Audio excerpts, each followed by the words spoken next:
You would think the worst thing in life is like a job or a situation that you hate. But here's the truth, it's not. The real danger is being stuck in a place you don't hate enough. Let me show you why this is the silent killer and what you can do about it. So, let me ask you this. Let's say you had to go somewhere like a kilometer away. You would usually take a walk, right? Because it's just close by.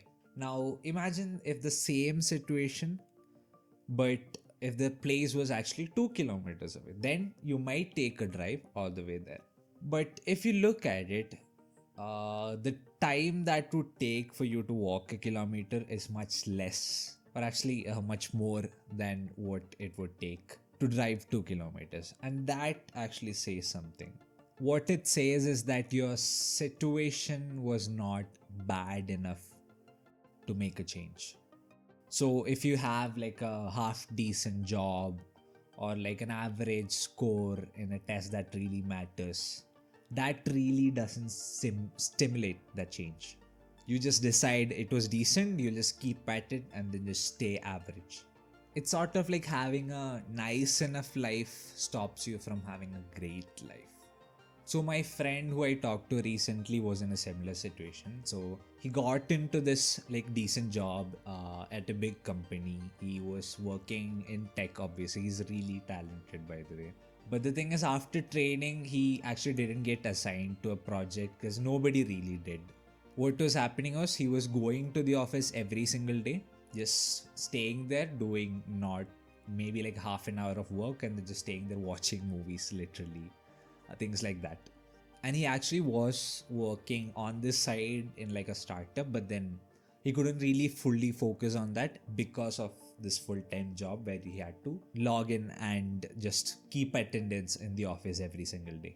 This guy, one day, he just decided he's going to quit. And that might sound crazy to a lot of people because you have a job in a big company and you're basically being paid to just sit simply and do whatever you want. Seems like a good life, right? But what people really don't understand is it took a lot of bravery to make that choice that he did, to quit mediocrity. He was a very, very talented person. He deserved something much, much more than this. And he knew that, and that's why he decided to call quits on it. And the thing is, it's okay to quit.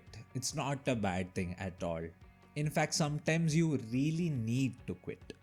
So, if you're going from like one place to another, and let's say you take like a route, so there might be lots of routes from this place to another. If your route was just a normal one, which is you could just go through it, it gets the job done, or you could risk it and maybe get to go through a really scenic and beautiful road. And that's very often the only way to discover something beautiful, which is by getting out of comfort. And the wonderful thing is that in the case of going from one place to another, there might be only a few routes available. But in life, it's so wonderful that it gives you an infinite number of routes to take.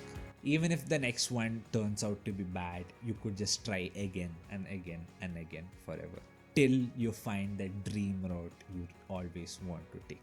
And in those infinite paths that your life can go, there is always going to be a path which you are going to absolutely love without question. So if you're in a situation where life is okay and nice, but then you really feel like you could reach for more, just keep in mind that it's always okay to just try again because you have a lot of tries to make. And only in one of those tries can you actually find that beautiful route because I think everyone deserves it. And on that note, I really hope you find that beautiful route. And more importantly, you find that courage to try. So, once more, this is Yadu signing off. Bye.